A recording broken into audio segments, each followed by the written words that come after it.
حضرت ایوب کا صبر۔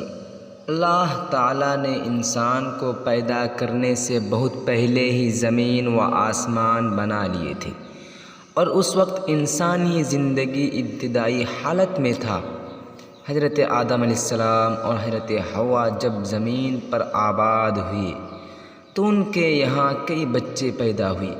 ان میں سے 2 لڑکوں کے نام حابل اور قابل تھے۔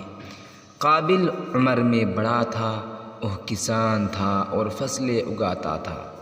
حابل ایک چرواہا تھا اور بھیڑ بکریاں پالتا تھا۔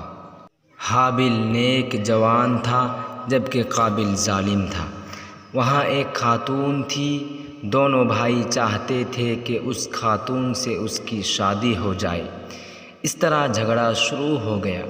ان کے والد نے کہا کہ دونوں اللہ تعالیٰ کو اپنی اپنی قربانی پیش کریں۔ جس کی قربانی قبول ہو گئی اس کی شادی اس خاتون سے ہو جائے گی۔ حابل نے اپنی ریوڑی کی ایک بھیڑ قربانی کے لیے لے لی، قابل نے اپنی فصل میں سے اناج کا ایک ڈھیر لگا دیا۔ دونوں نے اپنی قربانی پہاڑ کی چوٹی پر رکھ دی کہ دیکھے کس کی قربانی ہوتی ہے۔ آسمان سے ایک آگ آئی جس نے حابل کی بکری کو جلا ڈالا۔ قابل کے اناج کا ڈھیر ویسے ہی پڑا رہا۔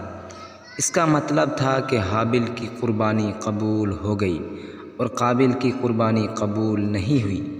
قابل حابل سے حسد کرنے لگا۔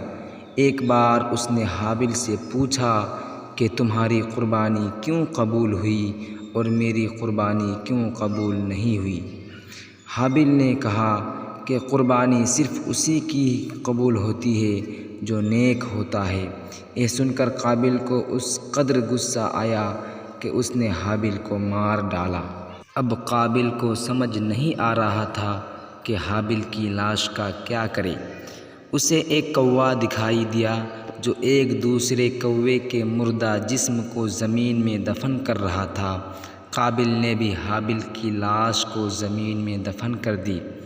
اللہ تعالیٰ نے قابل کو اس کے جرم کی سزا دی اور اس کی باقی عمر عذاب میں گزری۔